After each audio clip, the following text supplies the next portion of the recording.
dig deeper here. I want to bring in Laura Galante. She is a cybersecurity expert from the cybersecurity firm FireEye, and she joins us now live. And Laura, welcome to the program. The Russian foreign minister has told Christiane Amanpour that the hacking accusations are ridiculous.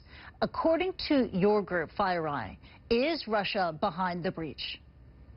We've seen a variety of different forensic artifacts that show that the groups behind the DNC hack and the variety of other activities and leaks that occurred over the summer and into the fall are the work of Russian-sponsored groups. We've been profiling these groups for years, so the groups themselves and the infrastructure and backing behind them is something that we've tracked and profiled. So to see this pop up in the context of the election was the newness to this, but understanding that these groups were sponsored by the Russian government is something we've long known. Sergei Lavrov told Amanpour, quote, "We have not seen a single fact, a single proof," unquote. Could you please describe the evidence you've uncovered? So the targeting is the first piece that we've long seen the groups that we call APT-28 and APT-29 focus on, military and political targets for years.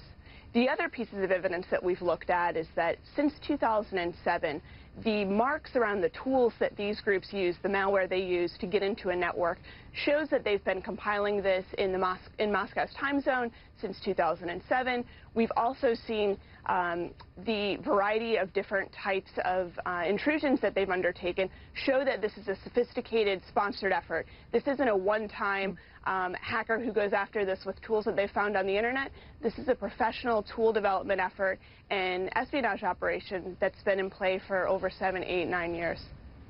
So you're calling this a sophisticated, sponsored effort. So when you say Russia is behind the hack, targeting Democratic Party organizations, are we talking about Russian intelligence, military intelligence? These are state-run actors? Well, that's a great question. Who's actually sponsoring this activity, and where does the authorization come to go after specific types of targets? This is very hard to glean, and it's probably why, one of the reasons why, we haven't, on the network side, been able to, draw all of the different data points that would show exactly who ordered this or who's authorized it. But that's sort of the brilliance of doing activity in cyberspace, is that you're able to cause an effect, to have an influence, and still be able to deny who's behind it and create doubt about who's actually sponsored this. So that's, I think, why the Russians have been so focused on creating capability in this area and really dedicating resources and time and thought to this for decades to think about how to have an effect like this, but keep it at arm's length.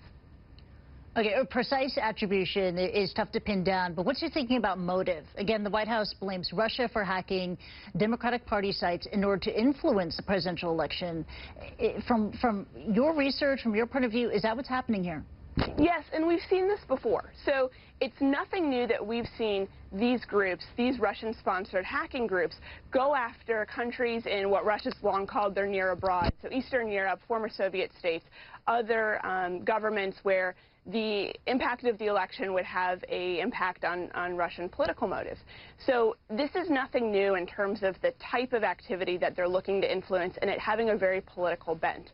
We've long seen the targets of these groups be individuals and agencies within the U.S. government and outside who have information that would really create a lot of either stir if it were released publicly or a lot of insight for a political or military actor in